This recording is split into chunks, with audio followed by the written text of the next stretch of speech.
Ako ay isang walang trabaho na single mom ng kambal. Ibinigay ko ang tanghalian ko sa isang matandang walang tahanan bago ang pinakamalaking panayam sa trabaho ko. Wala akong ideya na ang CEO ay nanonood o kung sino talaga ang matandang iyon. Pagkatapos ay dahan-dahang inislide ng CEO ang isang selyadong sobre sa ibabaw ng mesa. Hindi siya nagsalita. Simpleng itiniklop niya ang kanyang mga kamay at naghintay. Napakalakas ng tibok ng puso ko na naririnig ko ito sa aking mga tainga. Ang sobre ay may pangalan ko na nakatype ng maayos sa harap. Walang logo ng kumpanya, walang paliwanag, ang pangalan ko lang.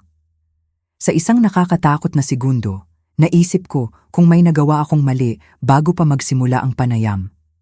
Nasira ko ba ang patakaran ng kumpanya? Nagkamali ba ang seguridad sa akin para sa ibang tao? O ito ba ang pinakakakaibang liham ng pagtanggi sa kasaysayan? Sa wakas ay sumandal ang CEO sa kanyang upuan at ngumiti. Sige, sabi niya ng mahina. Buksan mo. 3 oras na ang nakalipas, hindi ko maisip na magbabago ang buhay ko sa anumang direksyon maliban pababa. Ang pangalan ko ay Elena Cruz at sa edad na 35, naging isang taong halos hindi ko nakilala. Hindi dahil hindi ako kaya, hindi dahil hindi ako nagsipag, kundi dahil may malupit na paraan ng buhay na inaalis ang iyong kumpiyansa, isa-isang pagkabigo. 2 taon na ang nakalipas, iniwan ako ng asawa kong si Ramon. Actually, hindi iyon buong katotohanan. Ilang buwan niyang pinlano ang pag-alis habang nagkukunwaring maayos ang lahat. Lihim niyang inilipat ang pera mula sa aming joint savings patungo sa account na hindi ko alam. Nilagdaan niya ang lease sa apartment sa kabilang bayan. Nagsimula siyang makipagkita sa isang mas batang babae mula sa kanyang sales office. Sa oras na aminin niya na gusto niya ng diborsyo, may ganap na ibang buhay na siya. Ako ang huling nakakaalam. Ang diborsyo mismo ay hindi ang pinakamahirap. Ang makita ang lalaking minahal ko na naging taong hindi ko nakilala, iyon ang mas mahirap. Si Ramon ay laging kaakit-akit, masayahin, tiwala sa sarili, ang uri ng lalaki na nakakapagpatawa ng mga estranghero sa pila sa palengke. Ang parehong charm na iyon ay naging sandata sa korte. Nang magkita ang aming mga abogado para sa mediation, inilalarawan niya ako bilang emosyonal na gulo. Ipinahayag niya sa lahat na nahirapan ako sa postpartum depression pagkatapos manganak ng kambal. Maginhawang iniwan niya ang bahagi kung saan nagamot ako, gumaling at ginugol ang 5 magagandang taon sa pagpapalaki ng aming mga anak habang siya ay naglalakbay para sa trabaho. Sa huli ay iginawad sa akin ng huwes ang primary custody dahil ang schedule ni Ramon ay nagpapanatili sa kanya sa kalsada karamihan sa linggo. Pero sa pinansyal, halos lahat ay nawala sa akin. Pinanatili ni Ramon ang bahay pagkatapos bilhin ang aking bahagi sa presyong mas mababa sa market value. Pinanatili niya ang karamihan sa aming retirement savings dahil ang mga account na iyon ay nasa kanyang pangalan sa trabaho. Ang child support ay sakto lang sa groceries at kaunti pa. Bawat buwan ay parang sinusubukang pigilan ang baha gamit ang basang tuwalya. Naghanap ako ng temporaryong trabaho kung saan ko kaya. Receptionist, medical billing assistant, office staff, customer service, wala nang tumagal. Sa tuwing matatapos ang kontrata, ilang linggo akong nagpupuno ng aplikasyon habang nagkukunwaring maayos ang lahat para sa aking kambal. Si Lilia at Noe ay 5 taong gulang. May asul na mata sila ni Ramon at ang aking matigas na determinasyon. Bawat umaga, nagtatanong sila ng mga inosenteng tanong na sumisira sa puso ko. Mommy, kailan tayo makakabalik sa zoo? Kailan tayo makakakuha ng bakuran ulit? Pwede bang bilhin natin ang dinosaur cereal ngayon? Natutunan kong sumagot nang hindi umiiyak. Malapit na anak, siguro sa susunod na buwan, makikita natin. Ang mga magulang ay naging eksperto sa pagtatago ng takot. Hindi dapat dalhin ng mga anak ang pasanin ng matatanda, kaya ngumiti ako. Kahit sa mga araw na gusto kong bumagsak. 3 linggo bago magbago ang lahat, idinikit ng landlord ang notice sa pinto ng apartment ko. Walang drama, simpleng magalang na paalala na atrasado na naman ako sa upa. Tinitigan ko ang papel na iyon nang halos 1 oras pagkatapos matulog ang mga bata. Sa unang pagkakataon sa buhay ko, Tunay na naisip ko kung nabibigo ko sila, hindi emosyonal kundi pinansyal. Sapat ba ang pagmamahal kapag lalong lumalabas ang refrigerator bawat linggo? Sapat ba ang pagbabasa sa oras ng tulog kapag hindi ko kayang bayaran ang summer camp? Nang gabing iyon, in-update ko ang resume ko hanggang halos duhanser ng madaling araw. Nag-apply ako sa bawat posisyon sa opisina sa loob ng 80 kilometro. Libu-libong aplikasyon, dos-dosenang rejection emails, kadalasan ay katahimikan. Pagkatapos ay isang Martes hapon, tumunog ang telepono ko. Miss Cruz. Oo, ito ang Santos Global Industries. Gusto naming imbitahan kayo para sa panayam Biyernes ng umaga. Halos malaglag ko ang telepono. Ang Santos Global ay hindi lang isa pang kumpanya. Isa ito sa pinakamalaking logistics at transportation corporation sa Luzon, headquartered sa downtown Maynila.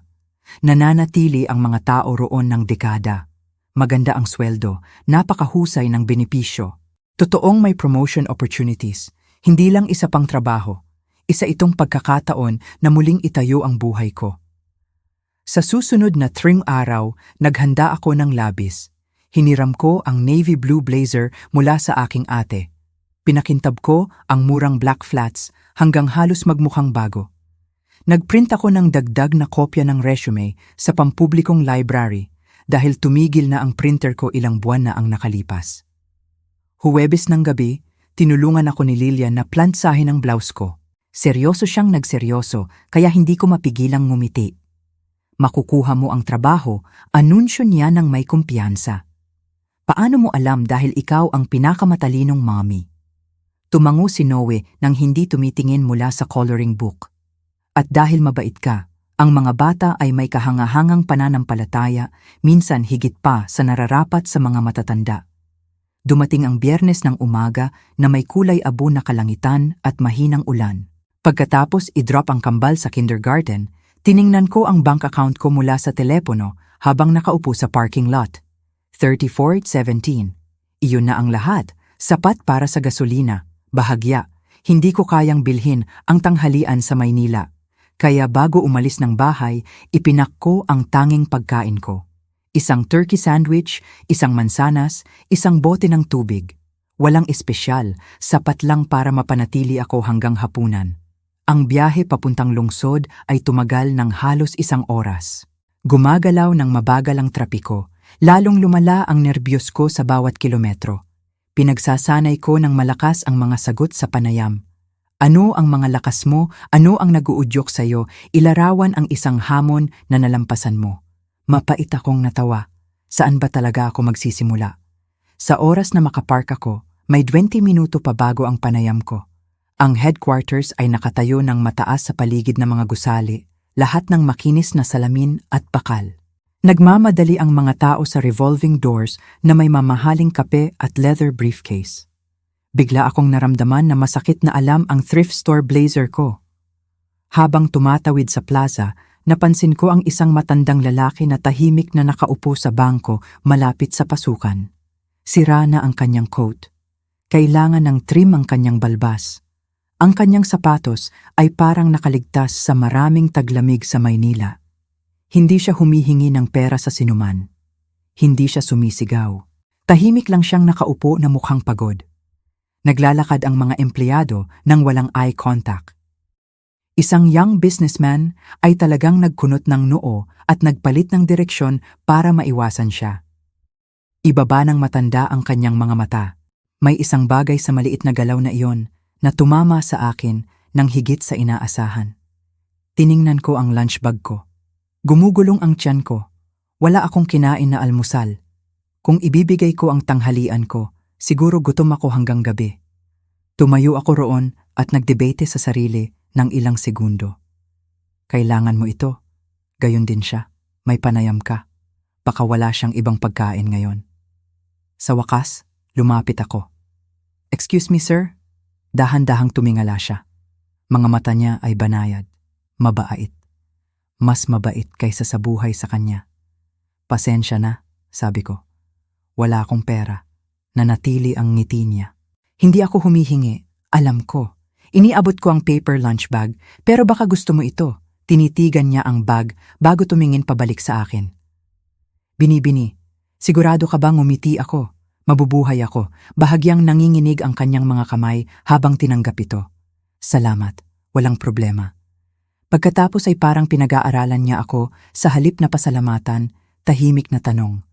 Malaking araw, tumango ako. Pinakamalaki. Sana may makakita kung sino ka talaga. Mahina akong natawa. Sige na ang makita nila ang resume ko. Tumawa siya. May pakiramdam ako na mapapansin nila ang pareho. Hiniling ko sa kanya ang magandang araw, itinuwid ang hiniram na blazer, at naglakad patungo sa revolving doors. Hindi ako lumingon. Hindi ko napansin ang executive office windows na nakatanaw sa plaza. At hindi ko nakita ang lalaking nakatayo sa likod ng salamin, tahimik na nanonood sa nangyari. Ang receptionist ay binati ako ng mainit na ngiti na agad na nagpawala ng nerbiyos ko. Magandang umaga. Ikaw si Elena Cruz. Oo. Inaasahan ka namin. Ang 4 na salitang iyon ay nagulat sa akin. Karamihan sa mga panayam na dinaluhan ko sa nakaraang taon ay parang nagmamadali mula sa simula. Ang receptionist ay karaniwang mukhang stressed, pinapuno ako ng papeles, at itinuro ang hanay ng mga upuan kung saan naghihintay ang ibang nerbiyosong aplikante. Iba ito. Binigyan niya ako ng visitor badge. Ang executive assistant ay makakasama mo sa ilang sandali. Executive assistant. Tiningnan ko ang eleganteng lobby. Lahat ay sumasalamin sa tahimik na tagumpay sa halip na flashy na yaman. Makinis na marble floors, sariwang bulaklak sa bawat mesa. Mga framed na litrato ng trucks, ships, riles, at ngumingiting empleyado na nagvo-volunteer sa community events. Isang malaking portrait ang tumawag ng pansin. Ipinapakita nito ang isang matandang lalaki na nakikipagkamay sa mga veterano ng militar sa isang charity fundraiser. Sa ilang dahilan, mukhang pamilyar siya. Bago ko masuri ng mabuti ang larawan, lumapit ang isang babae sa 40s. Miss Cruz. Oo, ako si Karen, executive assistant ni Mr. Santos. Sumama ka sa akin. Mr. Santos, inakala ko na ang CEO. Ang elevator ay umakyat ng halos 30 palapag sa kumpletong katahimikan. Si Karen ay hindi bastos, pero hindi rin siya nakikipag-usap. Nanginginig ang mga palad ko. Tahimik kong ipinaalala sa sarili na huminga. Isa lang itong panayam.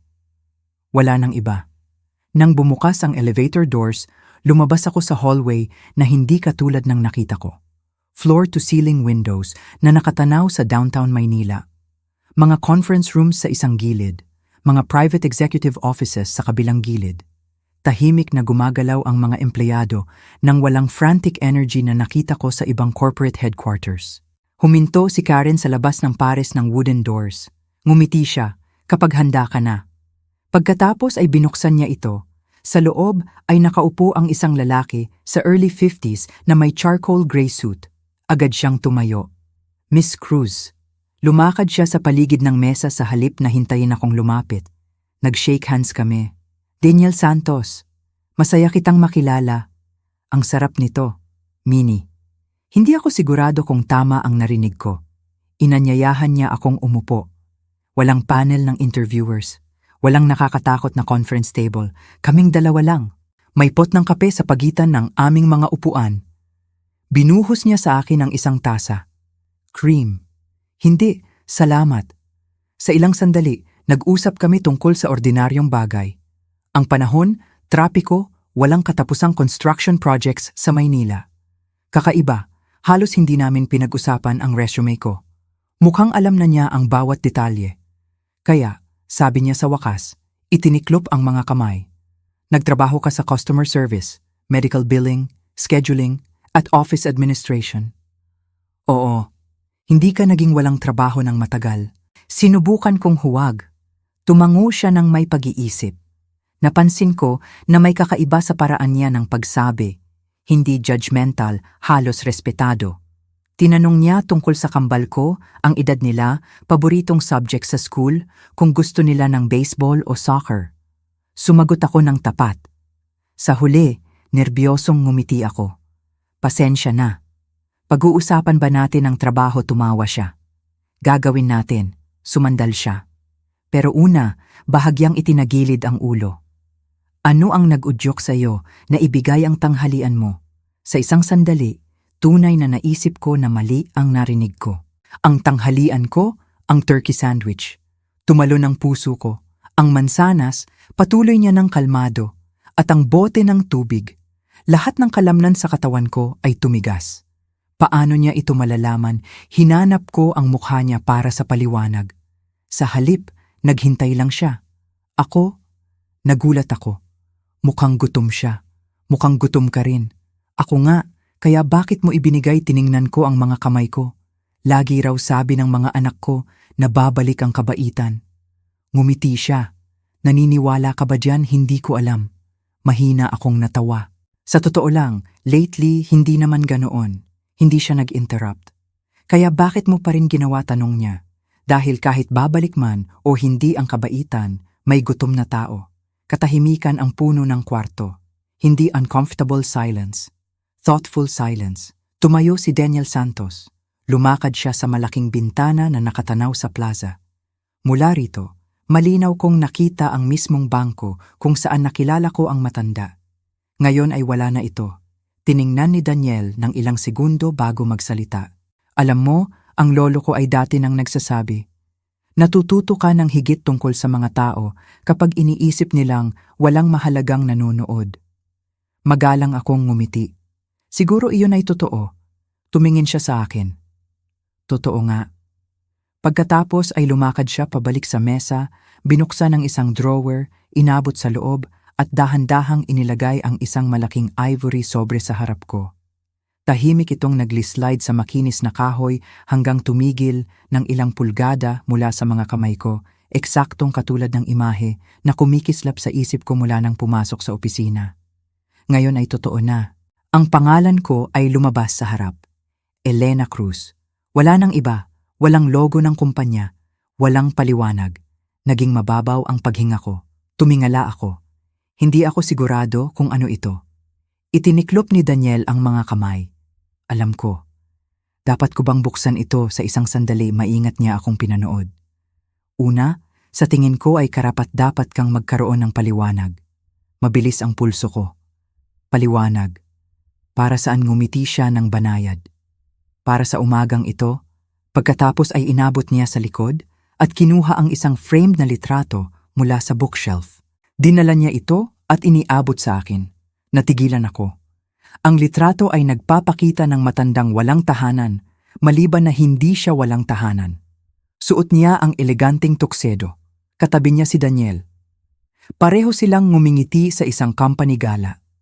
Sa likod nila ay may banner na Santos Global Foundation, 40 years of service. Tinitigan ko ang litrato. Pagkatapos kay Daniel, pagkatapos muli. Hindi ko maintindihan. Tumango si Daniel. Inakala ko na hindi mo maintindihan. Tinuro niya ang matandang lalaki. Ang pangalan niya ay Guillermo Santos. Bulong ko ito ng malakas. Santos ang lolo ko, natuyo ang bibig ko. Itinatag niya ang kumpanyang ito. Halos 45 taon na ang nakalipas. Tiningnan ko muli ang litrato. Hindi maaaring pareho ang banayad na mga mata. Ang parehong ngiti. Ang parehong lalaki na nagpasalamat sa akin para sa sandwich. Siya. Bulong ko. Siya tapusin ni Daniel ang pangungusap. Oh, ang lalaking nakilala mo sa labas. Hindi ako makapagsalita. Uulit-ulit ng isip ko ang bawat segundo sa bangkong iyon. Ang sira niyang coat, ang nanginginig na mga kamay, ang tahimik na tanong. Sana may makakita kung sino ka talaga. Hindi inaasahang puno ng luha ang mga mata ko. Akala ko siya ay walang tahanan. Gusto niyang ganoon ka. Kumurap ako. Ano, umupo ulit si Daniel. Ang lolo ko ay paminsan-minsang gumugugol ng umaga sa labas ng aming headquarters. Nagbibihis siya ng simple. Nakikipag-usap siya sa mga tao, nagmamasid. Hindi dahil ito ay opisyal na hiring test. Umiling siya. Sa totoo lang, karamihan sa mga aplikante ay hindi man lang siya nakikita. Kumunot ang noo ko. Bakit nga ba dahil pagkatapos magtayo ng kumpanya sa 4 na dekada, ngumiti si Daniel ng may pagmamahal? Naniniwala pa rin siya na ang pinakamadaling paraan upang maunawaan ang karakter ng tao ay panoorin kung paano nila tratuhin ang isang taong inaakala nilang walang maibibigay. Naalala ko ang dos-dosenang empleyado na naglakad ng walang tingin, ang young businessman na nagpalit ng direksyon, ang security guard na nagkunwaring hindi napapansin. Hindi ako sumusubok na mag-impress sa sinuman. Alam ko. Alam din iyon ng lolo ko. Dahan-dahang itinulak ni Daniel ang sobre. Ito, bahagyang tinapik niya. Hindi ito isang job offer. Sa isang maikling segundo, ang disappointment ay tumama sa akin tulad ng suntok sa dibdib. Siyempre, siguro ay mali ko ang lahat. Siguro ay simpleng thank you note o charitable gift lang ito. Pagkatapos ay ngumiti ulit si Daniel. Ito ay isang bagay na mas mahalaga. Tiningnan ko siya ng nalilito. Ano ang maaaring mas mahalaga kaysa sa trabaho? Ang sagot niya ay nagbago sa takbo ng buhay ko. Gusto ng lolo ko na kumain ka kasama niya ngayong gabi. Tinitigan ko. Pasensya na. Hindi ko siguro narinig ng tama. Espesyal niyang hiniling para sa iyo. Bakit lumawak ang ngiti ni Daniel? Dahil naniniwala siya na ang mga taong nananatiling mabait kahit binigyan ng buhay ng lahat ng dahilan upang maging mapait. Tumigil siya ay sobrang bihira. Tumango siya patungo sa hindi pa nabuksang sobre. Lahat ng kailangan mo ay nasa loob. Nanginginig ang mga kamay ko habang inabot ito. Dahil sa mga dahilan na hindi ko maipaliwanag, bigla akong naramdaman na parang hindi pa talaga nagsisimula ang panayam ko. Nagsimula ito sa sandaling pinili kong ibigay ang tanghalian ko. Nakaupo ako sa kotse ko ng halos 20 minuto pagkatapos umalis sa Santos Global. Ang sobre ay nasa passenger seat sa tabi ko. Hindi ko pa ganap na naproseso ang nangyari. Isang oras na ang nakalipas, pumasok ako sa gusaling iyon, nagdasal para sa steady paycheck. Ngayon, pauwi ako na may imbitasyon na kumain kasama ang tagapagtatag ng isa sa pinakamalaking kumpanya sa Luzon. Kung may nagsabi sa akin ng kwentong iyon sa kape, siguro ay magalang akong ngumiti at inakala na nagmamalabis sila. Hindi gumagana ang buhay sa ganoong paraan. Hindi man lang sa akin. Binuksan ko ulit ang sobre sa stoplight. Sa loob ay isang handwritten note, hindi nakatype, hindi nakaprint, nakasulat sa eleganteng asul na tinta. Elena, salamat sa pagpaalala sa isang matandang lalaki na may kabaitan pa rin kapag walang nagbibilang. Magiging karangalan ko kung sasama ka sa aking pamilya para sa hapunan ngayong gabi. Guillermo Santos. Nakatupi sa likod ng note ay isang simpleng card na may address na nakatanaw sa lake, adapted as Manila Bay Area. Walang gold lettering, walang hindi kailangang elegance, simpleng imbitasyon. Sa oras na makarating ako sa apartment, napakumbinsi ko na may maling pagkakaunawa. Binuksan ng ate kong si Megan ang front door bago pa ako makarating. Kinuha niya si Lilia at Noe mula sa kindergarten habang nasa Maynila ako. Well, tanong niya nang excited. Kumusta tumawa ako? Wala talaga akong ideya. Kumunot ang noo niya. Hindi iyon masyadong encouraging, lalong kakaiba. Iniabot ko ang imbitasyon. Binasa niya ito minsan pagkatapos muli. Sa wakas, tiningnan niya ako nang makitid ang mata. Elena, oo. Alin man ito ang simula ng pinakakakaibang prank sa kasaysayan ng Pilipinas. Tiningnan niya muli o magbabago na ang buhay mo. Ang hapunan ay walang katulad sa inaasahan ko. Hindi nakatira si Guillermo Santos sa isang malaking mansion na may gate at armed security. Ang bahay niya ay nakatanaw sa dagat, pero sorpresang simple para sa isang bilyonaryo. Maganda, komportable, lived in. Mga family photographs ang puno ng halos bawat dingding. Graduations, birthdays, camping trips, mga apo na puno ng putik pagkatapos mangisda. Nang buksan mismo ni Guillermo ang front door, ngumiti siya ng eksaktong pareho sa bangko. Elena, Mr. Santos, dismissal niyang kinawayan. Please, Guillermo, nerbyosong natawa ako. Hindi ko siguro magagawa iyon. Sanayin mo. Sa panahon ng hapunan, walang nagsalita tungkol sa negosyo. Sa halip, tinanong ni Guillermo tungkol kina Lilia at Noe. Gusto niyang malaman ang paboritong bedtime stories nila, kung nag-aaway sila sa laruan, kung naniniwala pa rin sila sa Tooth Fairy. Tumawa siya nang aminin ko na kamakailan ay sinubukan ni Noe kumbinsihin ang kapatid na may mga dinosaur sa basement ng apartment namin. Clears throat. Pagkatapos ng dessert lang siya naging seryoso. Siguro ay ginugol mo ang buong araw na nagtataka kung bakit kita inanyayahan. Oo nga, sumandal siya ng komportable. Ang apo ko ay nag-hire ng mga tao para sa skills. Lagi akong nag-hire ng mga tao para sa karakter. Hindi ko sigurado kung naiintindihan ko. Ibinigay mo ang tanghalian mo, awkward akong ngumiti. Sandwich lang naman. Umiling si Guillermo.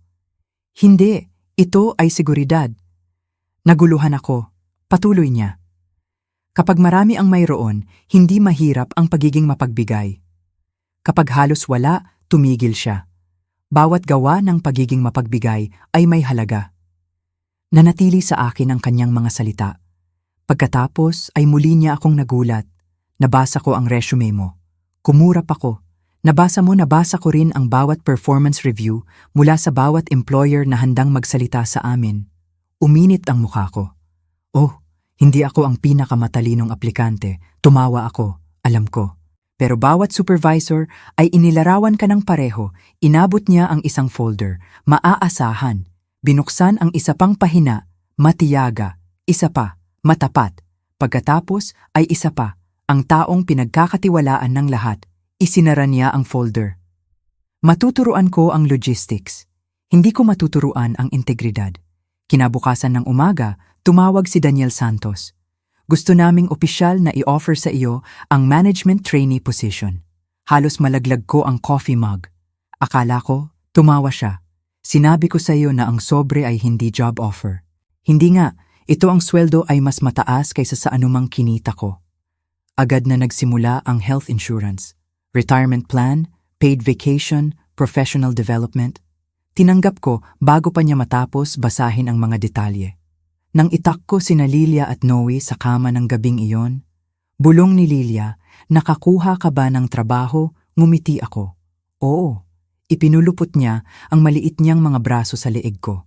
Sinabi ko sa iyo, ang unang 6 na buwan sa Santos Global ay ang pinakamahirap sa aking profesional na buhay. Walang nakakaalam ng buong kwento. Karamihan sa mga empleyado ay inakala na recruit ako mula sa ibang kumpanya. Si Daniel, Guillermo, at Human Resources lang ang nakakaalam kung ano talaga ang nangyari. Balak kong panatilihin ito. Dumating ako ng maaga, nanatili ng late, pinag-aralan ng bawat manual, nagtanong, nag-take ng notes. Sa tuwing nagkamali ako, agad kong inamin sa halip na magdahilan. Dahan-dahan, nagsimulang magtiwala sa akin ang mga tao. Hindi dahil ako ay pambihira, kundi dahil maaasahan ako. 1 taon pagkatapos, nakuha ko ang unang promotion. Hindi malaki, sapat lang para ma-supervise ang maliit na operations team. Ipinagdiwang ko sa pamamagitan ng pagdadala kina Lilia at Noe sa zoo na hinihiling nila sa loob ng halos 2 taon. Ang makita silang tumatawa sa harap ng mga giraffe ay mas mabuti kaysa sa promotion mismo. Sa unang pagkakataon mula sa diborsyo ko, naniniwala akong magiging okay kami. Pagkatapos ay nalaman ni Ramon kung saan ako nagtatrabaho. Tumawag siya ng hindi inaasahan isang Sabado hapon. Kaya ang boses niya ay may parehong smug confidence na naalala ko sa korte. Naririnig ko na naging uri ka ng corporate executive. Ako ay supervisor. Sure, tumawa siya. Nakakatawa kung gaano kaswerte. Hindi swerte. Hindi, pinaghirapan ko. Mas malakas siyang tumawa. Oh, sige Elena, talaga bang inaasahan mo na maniwala ako na isa sa pinakamalaking kumpanya sa Maynila ay nagkataon lang na natuklasan ang iyong hidden genius na natili akong tahimik? Nagtanong ako sa paligid. Patuloy niya. Sinasabi ng mga tao na malapit ka sa pamilya Santos. Profesional kami. Pagkatapos ay dumating ang pangungusap na nagpaalala kung bakit nabigo ang aming kasal. Lagi kang marunong gumawa ng paraan para maawa sa iyo ang mga tao. Isinara ko ang mga mata. Taon na ang nakalipas, ang mga salitang iyon ay sisira sa akin. Ngayon ay nakakapagod lang. Kailangan kong umalis. Alam mo, dagdag niya ng casual. Ang asawa ko ay nakikita ang iyong maliit na success story, bilang adorable. Ang asawa niya, ang babaeng iniwan niya ako. Sabi niya na mahilig mag-hire ang mga kumpanya ng single moms ngayon. Halos tumawa ako. Sabihin mo sa kanya na malaya niyang subukan. Hindi niya pinansin iyon. Anyway, sana alam mo na ang mga promotion ay nawawala ng kasing bilis ng pagdating. Nang ibaba ko ang tawag, tinitigan ko ang telepono ng matagal. Binabalaan ako ni Guillermo. Ang tagumpay, sabi niya minsan sa tanghalian, ay hindi pinatahimik ang mga kritiko. Ito ay nagpapakilala sa iyo ng mga bagong kritiko. Tama siya. Nagsimula ang mga chismis ilang linggo pagkatapos. May bumulong na na-hire ako dahil kilala ko ang chairman. Isa pang empleyado ang nagsabing may special treatment ako. Ang ikatlo ay iginiit na nilaktawan ko ang performance reviews dahil daw pinoprotektahan ako ni Daniel Santos. Wala sa mga yon ay totoo. Ironically, madalas akong pinapanatili ni Daniel sa mas mataas na standard upang maiwasan yon. Idinokumento ko ang lahat, bawat evaluation, bawat natapos na proyekto, bawat overtime shift, bawat measurable result. Hindi dahil plano ko ang paghihiganti, dahil ang karanasan ay nagturo sa akin ng mahalagang bagay sa diborsyo ko.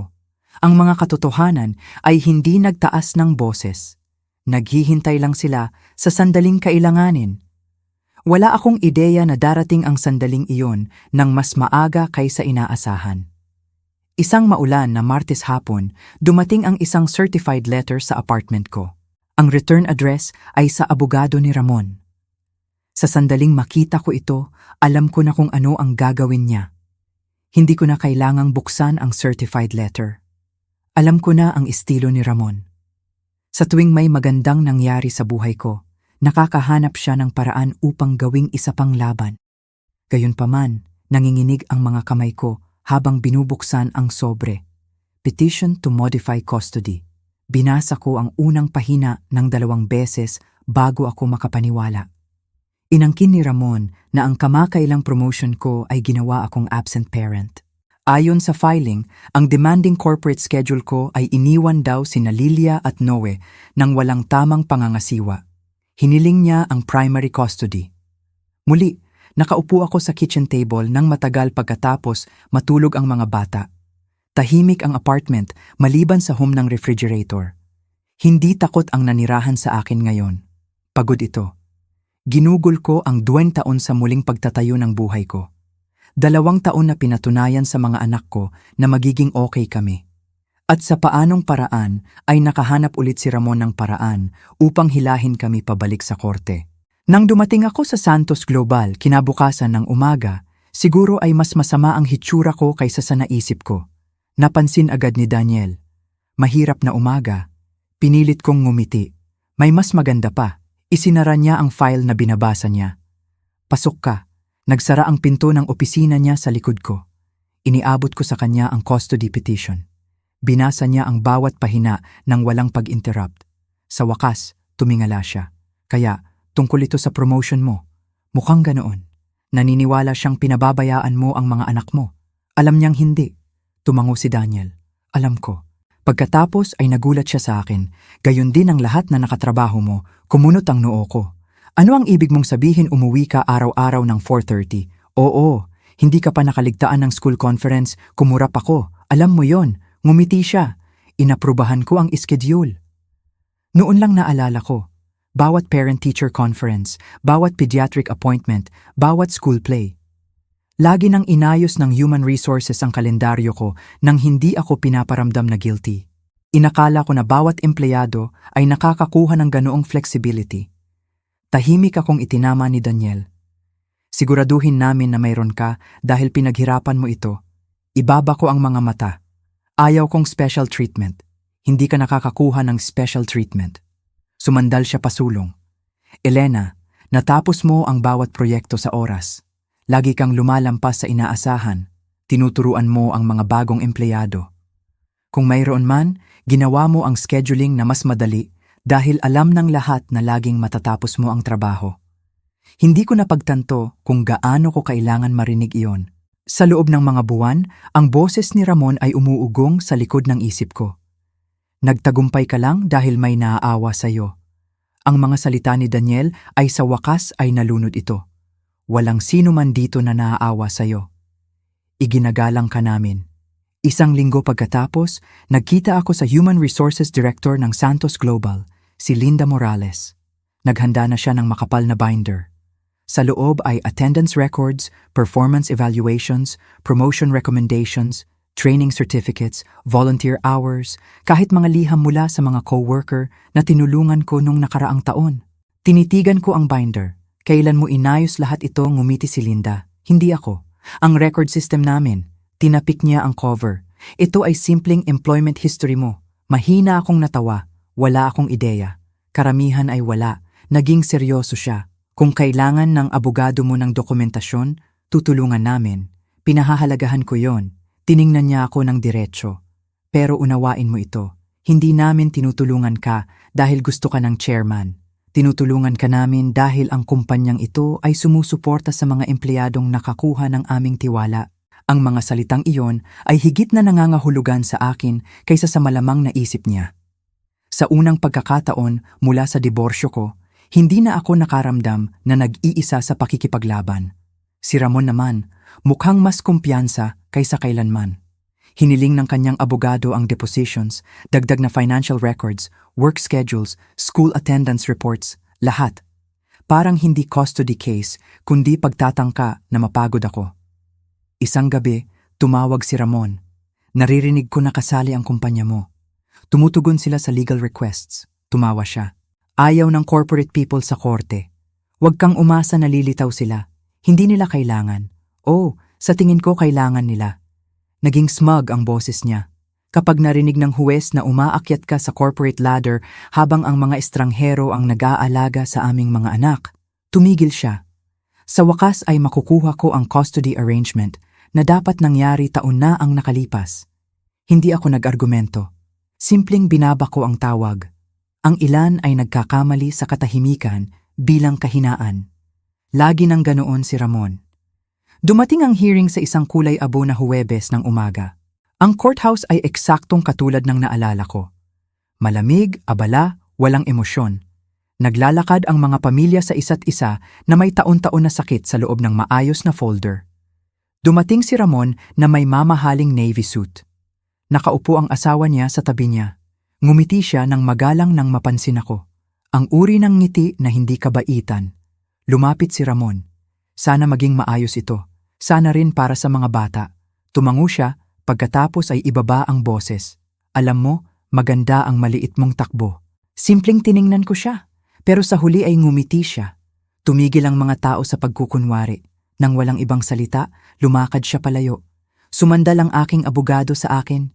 Huwag tumugon, hindi ako. Alam ko. Nagbago ka. Siguro nga. 2 taon na ang nakalipas. Alam ni Ramon kung aling mga salita ang makakasakit sa akin. Ngayon, parang echo na mula sa buhay ng iba.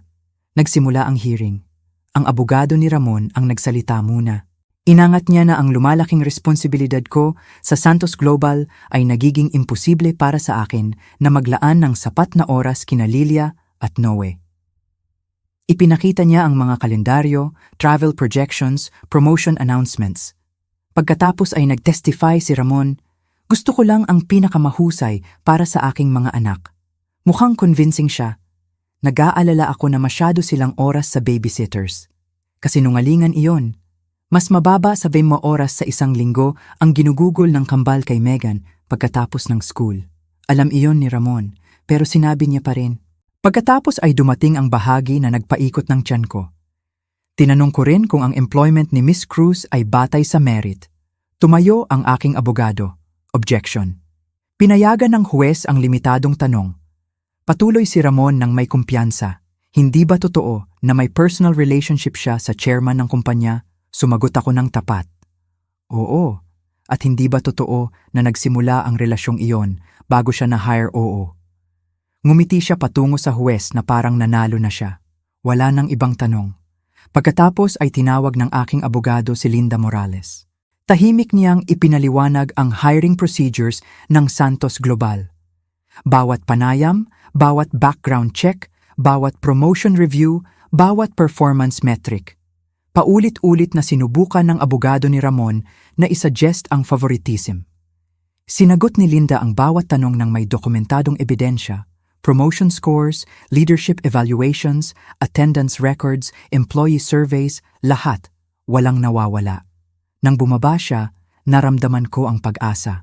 Pagkatapos ay tinawag ng aking abogado ang susunod na witness, ang defense calls Daniel Santos. Kapansin-pansing, naging mas tahimik ang courtroom. Bulong-bulungan ang mga tao. Kahit si Ramon ay lumingon. Lumakad ng may kumpiyansa si Daniel patungo sa witness stand. Pagkatapos ng oath, kalmadong sumagot siya sa mga tanong. Mr. Santos, na-hire ba ng kumpanya mo si Elena Cruz dahil nagpakita siya ng kabaitan sa lolo mo? Bahagyang ngumiti si Daniel. Hindi. Bakit hindi? Dahil ang kabaitan lang ay hindi nagkukwalipika sa isang tao upang pamahalaan ang multimilyong logistics operations. Mahina ang tumawa ng ilang tao.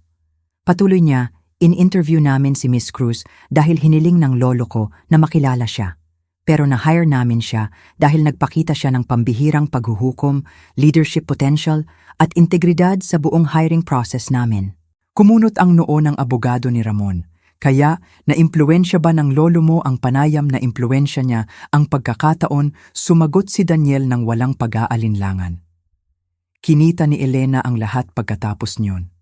Diretsong tiningnan niya ang huwes. Sa katunayan, may isang bagay na dapat malaman ng korte. Binuksan niya ang isang folder. Si Miss Cruz ay tumanggi sa 2 hiwalay na promotion sa nakaraang 8 buwan. Mukhang tunay na nalilito si Ramon, patuloy si Daniel. Parehong promotion ay nangangailangan ng malaking paglalakbay. Tinanggihan niya ang mga ito dahil gusto niyang manatiling present para sa mga anak niya. Parang ganap na tahimik ang courtroom. Hindi ko inaasahan na ibubunyag niya iyon. Gayon din si Ramon. Isinara ni Daniel ang folder. Pinili niya ang pagiging ina kaysa sa mas malaking sweldo. 2 beses. Ibaba ko ang tingin, pinipigilan ng luha. Sa loob ng mga taon, sinabi ni Ramon sa akin na hindi ako sapat. Ngayon ay may isang taong walang utang sa akin na kalmadong sinasabi ang katotohanan.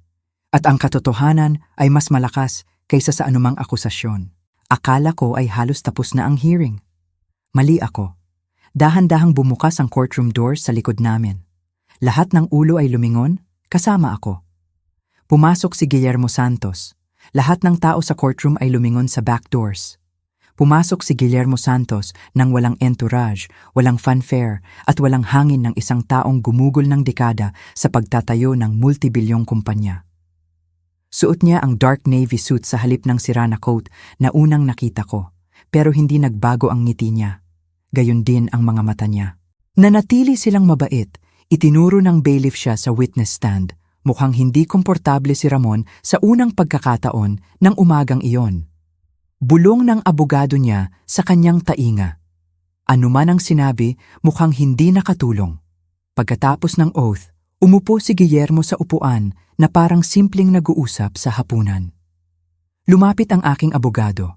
Mr. Santos, maaari bang sabihin sa korte kung paano mo unang nakilala si Miss Cruz? Ngumiti si Guillermo. Pinakain niya ako. Kumalat ang mahinang tawa sa courtroom. Tumawa siya. Siguro masyadong simple ang tunog niyon. Hindi. Tumingin siya sa huwes. Paminsan-minsan akong gumugugol ng oras sa labas ng aming headquarters na nakabihis bilang ordinaryong tao. Nagmamasid ako sa mga tao, hindi dahil hiring exercise, dahil pagkatapos ng 45 taon sa negosyo, ayaw kong kalimutan kung paano tratuhin ang ordinaryong tao. Tumango ang huwes para ipagpatuloy niya. Sa umagang iyon, daan-daang tao ang lumakad sa akin. Ang ilan ay umiwas, ang ilan ay nagkunwaring wala ako. Isang lalaki ay talagang nagreklamo sa seguridad dahil sa tingin niya ay masama ako para sa imahe ng kumpanya. Tumigil si Guillermo. Si Elena ang tanging taong tumigil. Tumayo ang abogado ni Ramon. Mr. Santos, sa respeto, ang kabaitan sa estranghero ay walang kinalaman sa custody hearing na ito. Magalang na tumango si Guillermo, sumang-ayon ako. Pagkatapos ay ngumiti siya. Iyon mismo ang punto ko. Kumunot ang noo ng abogado. Pasensya na. Hindi ko na-hire si Elena Cruz, tumingin siya kay Daniel. Ang apo ko ang nag-hire at na-hire niya siya pagkatapos lamang niyang makumpleto ang parehong mga panayam, assessments at background checks tulad ng bawat aplikante. Itiniklop ni Guillermo ang mga kamay. Walang kinalaman ang testimonya ko sa employment. Tungkol ito sa karakter, tumingin siya sa huwes. Pinanood ko si Miss Cruz ng mahigit 2 taon. Hindi personal, profesional. Nakita ko siyang tumanggi sa mga shortcut. Nakita ko siyang tumanggap ng responsibilidad sa mga pagkakamali. Nakita ko siyang tumulong sa mga nahihirapang coworker nang walang hinihinging pagkilala. Bahagya siyang tumingin sa akin. Ang sandwich ay nagpakilala sa amin. Hindi nito tinukoy siya. Naging ganap na tahimik ang courtroom.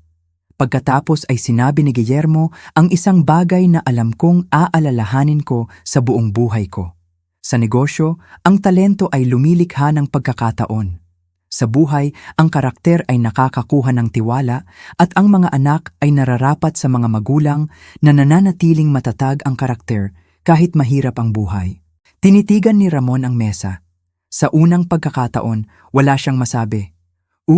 Nag-recess ng maikli ang huwes bago bumalik sa desisyon niya. Perpektong tahimik akong nakaupo. Pinisil ng aking abogado ang braso ko nang nakapagpapalakas. Sa kabilang kwarto, tumangging tumingin sa akin si Ramon. Nang magsimulang magsalita ang huwes, bawat salita ay mas mabigat kaysa sa huli. Walang ebidensya na pinabayaan ni Miss Cruz ang kanyang parental responsibilities. Sinuri niya ang attendance records, school reports, employment evaluations, witness testimony. Lahat ay nakaturo sa parehong direksyon. Si Elena Cruz ay nanatiling consistent na present sa buhay ng kanyang mga anak. Sa kabila ng full-time na trabaho, sa kabila ng financial hardship, sa kabila ng paulit-ulit na legal challenges, pagkatapos ay diretsong tumingin ang huwes kay Ramon. Mr. Cruz, kinikilala ng korte ang kahalagahan ng parehong magulang na mapanatili ang makabuluhang relasyon sa kanilang mga anak. Mabilis na tumango si Ramon. Gayunpaman, naging mas matatag ang boses ng huwes. Kinikilala rin ng korte kapag ginagamit ang litigasyon bilang sandata sa halip na lehitimong alalahanin. Ibaba ng abogado ni Ramon ang mga mata. Tinanggihan ang petisyon mo. Isang alon ng ginhawa ang bumalot sa akin, pero hindi pa tapos ang huwes. Malakas na binabalaan ng korte ang pag-file ng future custody actions nang walang substantial na bagong ebidensya. Tumigil siya. Nararapat sa mga anak ang stability. Ang 4 na salitang iyon ay halos nagdala sa akin ng luha. Stability. Iyon lang ang gusto ko mula ng araw na umalis si Ramon. Walang extravagant, walang glamorous, stability lang. H. Sa labas ng courthouse, naghihintay ang mga reporter malapit sa hagdan. Mukhang ang paglitaw ni Guillermo Santos ay nakakaakit ng higit na atensyon kaysa sa inaasahan ng sinuman. Agad na napalibutan siya ng mga mikropono. Mr. Santos, nakialam ka ba dahil nagtatrabaho si Miss Cruz sa kumpanya mo? Magalang nang umiti si Guillermo. Lumitaw ako dahil nasubwena ako. Tinawag ng isa pang reporter. Nakakuha ba si Miss Cruz ng special treatment? Sumagot si Guillermo ng walang pag-aalinlangan. Hindi, kung mayroon man. Tumingin siya sa akin. Mas nagsipag pa siya kaysa sa lahat. Lumingon ang mga reporter sa akin. Mga tanong mula sa bawat direksyon. Miss Cruz, ano ang pakiramdam ng manalo? Ano ang tugon mo sa dating asawa mo? Binago ba ng pagtulong kay Mr. Santos ang buhay mo? Tumigil ako sa paglalakad ng isang sandali. Maaari kong ikahiya si Ramon. Maaari kong sabihin sa bawat kamera kung paano niya iniwan ang aming bank account bago umalis. Kung paano siya nagsinungaling sa diborsyo. Kung paano niya ginamit ang mga anak namin laban sa akin. Sa halip, simpleng sabi ko, nagpapasalamat ako na nakatutok ang korte sa pinakamahalaga, ang aking mga anak. Pagkatapos ay lumakad ako palayo. Nahabol ni Guillermo sa tabi ko. Mahusay mong hinandla iyon. Halos hindi. Ngumiti siya ng may alam. Nakita ko. Maraming gusto kong sabihin. Alam ko, nakarating kami sa parking lot. Huminto si Guillermo sa tabi ng kotse niya. Alam mo, maraming beses na akong tinanong kung bakit pa rin ako gumugugol ng mga umaga sa pagupo sa bangkong iyon. Ngumiti ako. Sa tingin ko, naiintindihan ko na. Talaga, sa tingin ko hinahanap mo ang mga taong ang mga halaga ay hindi nagbabago, depende sa nanonood. Lumawak ang ngiti niya. Eksakto. Pagkatapos ay idinagdag niya ang isang bagay na hindi inaasahan. At ngayon ay pumasa ka sa isa pang test. Kumunot ang noo ko. May isa pang test, lagi namang may. Itinuro niya ang courthouse sa likod namin. Ang pinakamadaling paghihiganti ay ang ikahiya si Ramon sa harap ng bawat kamera. Huminga ako ng malalim, naisip ko. Alam ko, pero pinili mo ang dignidad. Inilagay niya ng banayad ang kamay sa balikat ko. Huwag underestimate ang halaga ng pag-iwan sa isang tao sa kanyang konsyensya. Unti-unting nanatili ang buhay sa ritmo na hindi ko naranasan sa mga taon. Tapos na ang custody battle. Umunlad ang mga kambal. Sumali si Lilia sa art club ng school. Naging obsessed si Noe sa Little League Baseball. Sa Santos Global, patuloy ang trabaho. 6 na buwan pagkatapos, tinawag ako ni Daniel sa opisina niya. May isa pang pagkakataon para sa iyo. Tumawa ako. Natutunan ko na ang mga salitang iyon ay karaniwang nagbabago ng buhay ko. Maaari iniabot niya ang isang proposal.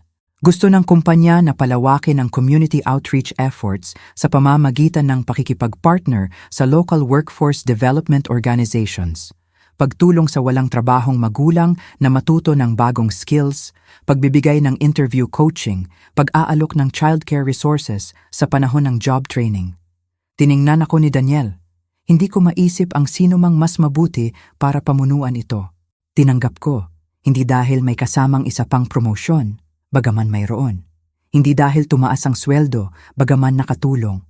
Tinanggap ko dahil naalala ko ng eksakto kung ano ang pakiramdam na mag-isa sa kitchen table ko na nagtataka kung paano ko pakakainin ang mga anak ko sa susunod na buwan. Kung matutulungan ko man lang ang isang magulang na maiwasan ang pakiramdam na iyon, ito ay mahalaga. Tungkol sa auto-buwan, pagkatapos, nakatanggap ako ng phone call na hindi ko inaasahan. Si Ramon, halos hayaan ko itong pumunta sa voicemail. Sa halip, sinagot ko. Iba ang tunog ng boses niya, mas tahimik. Nawalan ako ng trabaho. Hindi ako agad tumugon. Ang kumpanya ay nag-downsize. Naghahanap ako ng trabaho. Gayon pa rin, walang sinabi ako. Sa wakas, huminga siya ng malalim. Alam kong siguro hindi ako karapat-dapat magtanong, pero may kilala ka bang nag-hire? Sa loob ng mga taon, naisip ko ang sandaling ito. Baliktad ang mga papel. Akin na ang kapangyarihan. Maaari kong ipaalala sa kanya ang bawat malupit na salita na sinabi niya. Maaari akong tumawa. Sa halip, naisip ko sina Lilia at Noe. Napapansin ng mga anak ang higit pa sa iniisip ng mga magulang. Isang araw, malalaman nila kung paano kami pareho tumugon sa pinakamahirap na panahon ng aming buhay. Gusto kong maging proud sila sa kahit isang magulang. May kilala ako. Mukhang nagulat si Ramon. Talaga ang kumpanya namin ay nakikipag-partner sa ilang workforce programs. Maaari kong ibigay sa kanila ang resume mo. Naging tahimik na tahimik siya. Gagawin mo iyon, ginagawa ko ito para sa kambal. Isa pang mahabang katahimikan, pagkatapos ay halos bulong. Salamat. Pagkatapos namin magbaba ng tawag, tinitigan ko ang bintana ng opisina ko. Sa loob ng mga taon, naniniwala ako na ang paghihiganti ay ang makita ang taong nanakit sa akin na magdusa. Sa wakas ay naunawaan ko ang ibang bagay. Ang tunay na paghihiganti ay hindi maging sapat na malupit upang tumugma kay Ramon. Ito ay maging isang taong hindi na mababago ng sakit. 5 taon ang lumipas nang mas mabilis kaysa sa inakala ko. Minsan ay titingnan ko sina Lilia at Noe sa breakfast table at nagtataka kung saan napunta ang maliliit na 5 anyos. Ngayon ay 10 na sila, matatangkad, kumpiyansa, puno ng opinyon. Natuklasan ni Lilia ang passion sa painting. Bawat ilang linggo, idinidikit niya ang isa pang watercolor masterpiece sa refrigerator namin, iginiit na dapat ito sa museo. Si Noe ay nabubuhay para sa baseball. Bawat Sabado ng umaga, naging practice field ang aming garahe habang nagmamakaawa siyang mag-pitch pa ng 10. Ang mga ordinaryong sandaling iyon ay naging pinakamalaking kayamanan ko. Hindi promotions, hindi awards, hindi titles, simpleng mga umaga na puno ng tawa sa halip na pag-aalala. Ang Second Chance Employment Initiative ng Santos Global ay lumago ng higit sa inakala ko. Ang nagsimula bilang maliit na pilot program sa Maynila ay lumawak sa 6 na probinsya. Nakipag-partner kami sa community colleges, veterans organizations, women's shelters, local workforce agencies. Mga single parent na minsan ay naniniwala na tapos na ang buhay nila ay pumapasok sa aming pinto bawat linggo. Ang ilan ay nakaligtas sa abusive marriages. Ang iba ay nawalan ng trabaho pagkatapos alagaan ang may sakit na miyembro ng pamilya. Ang ilan ay simpleng nangangailangan ng isang taong maniwala na mahalaga pa rin sila. Bawat orientation ay nagsisimula ng pareho. Tumayo ako sa harap ng kwarto na puno ng nerbyosong mukha. Alam kong marami sa inyo ang iniisip na nandito kayo dahil kailangan ninyo ng trabaho. Ngumiti ako. Oo nga. Pero nandito rin kayo dahil may naniniwala na hindi dapat tukuyin ng pinakamasamang kabanata ang inyong kinabukasan. Hindi ko sinabi sa kanila ang buong kwento ko, hindi sa una. Hindi dapat magsimula ang kanilang paglalakbay sa akin. Dapat itong magsimula sa pag-asa. Isang maulan na Lunes ng umaga, maaga akong dumating upang maghanda para sa bagong grupo ng mga aplikante. Habang tumatawid sa lobby, napansin ko ang isang batang babae na nag-iisa malapit sa elevators. Hindi siya maaaring mas matanda sa 28. May diaper bag sa tabi ng upuan niya. Bawat ilang minuto ay tinitingnan niya ang telepono bago tahimik na ibalik ito. Agad kong nakilala ang ekspresyon na yon, ang tahimik na kalkulasyon. Magkano ang natitirang pera, ilang bill ang dapat bayaran, ilang araw hanggang sweldo kung mayroon man binuksan niya ang purse. Walang laman sa loob kundi isang bote ng tubig. Walang almusal. Walang tanghalian. Tiningnan niya sa paligid upang siguraduhin na walang nanonood bago uminom muli. Sa isang sandali, hindi na ako nakatayo sa aming lobby. Bumalik ako sa labas ng Santos Global 5, taon na ang nakalipas. Hawak ang paper lunch bag, nagtataka kung kaya kong ibigay ito. Pumasok ako sa employee cafe.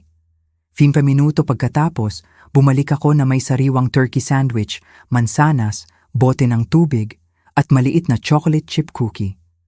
Dahan-dahang inilagay ko ang bag sa tabi niya. Sa tingin ko ay may nagkamali at nag-order ng dagdag na tanghalian.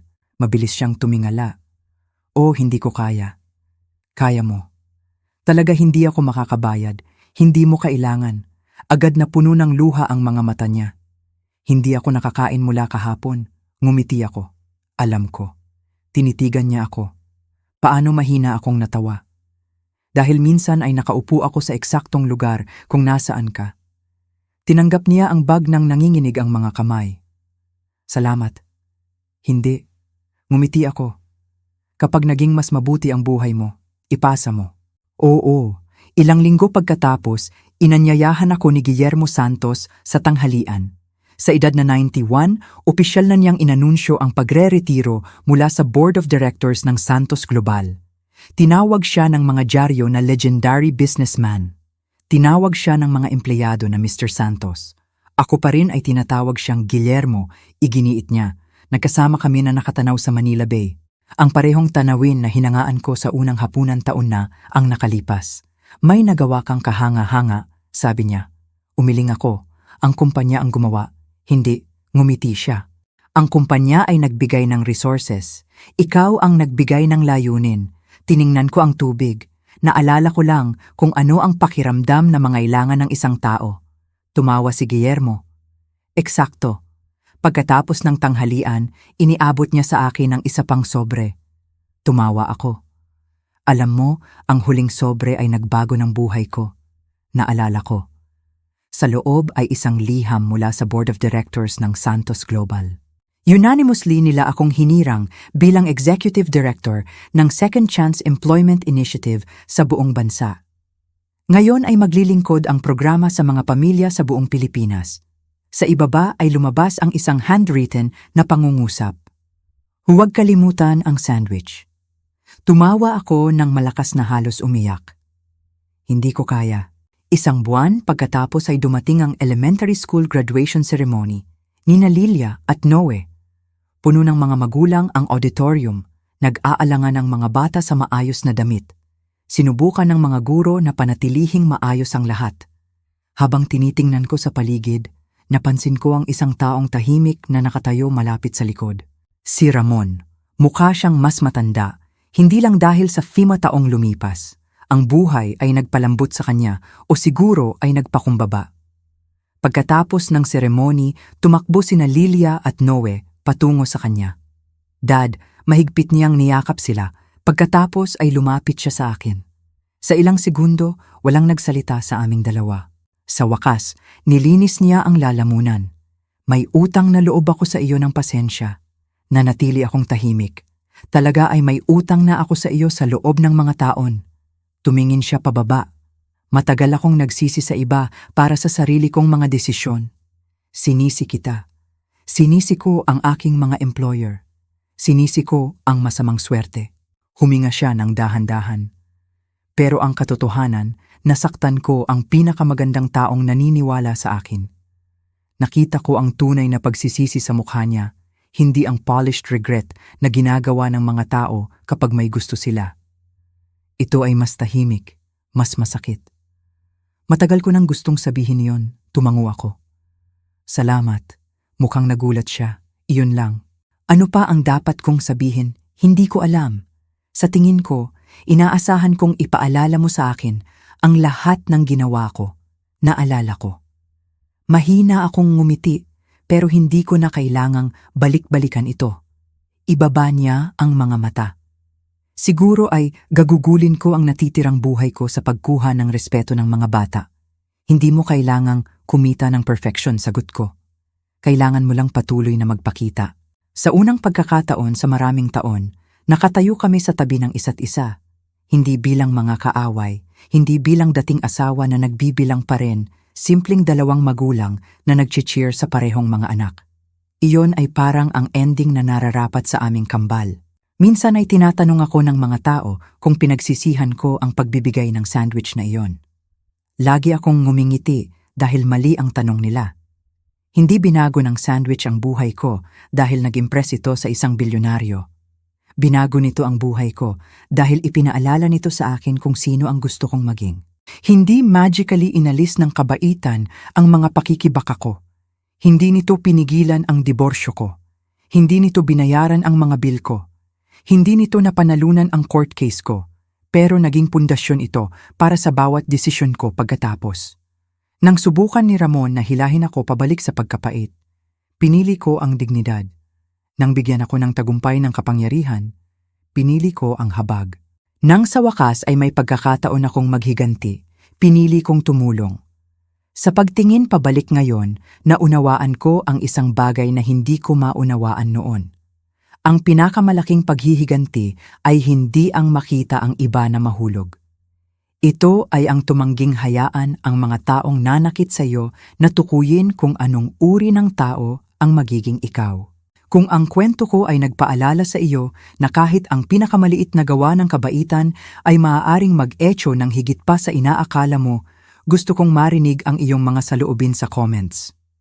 At kung nagustuhan mo ang mga kwento tungkol sa matatag na second chances at paghanap ng lakas pagkatapos ng pinakamahirap na sandali ng buhay, sana ay mag-subscribe ka at sumali sa akin para sa susunod. Hanggang sa susunod, ingat ka sa sarili mo at huwag underestimate ang pagkakaiba ng isang simpleng gawa ng kabaitan.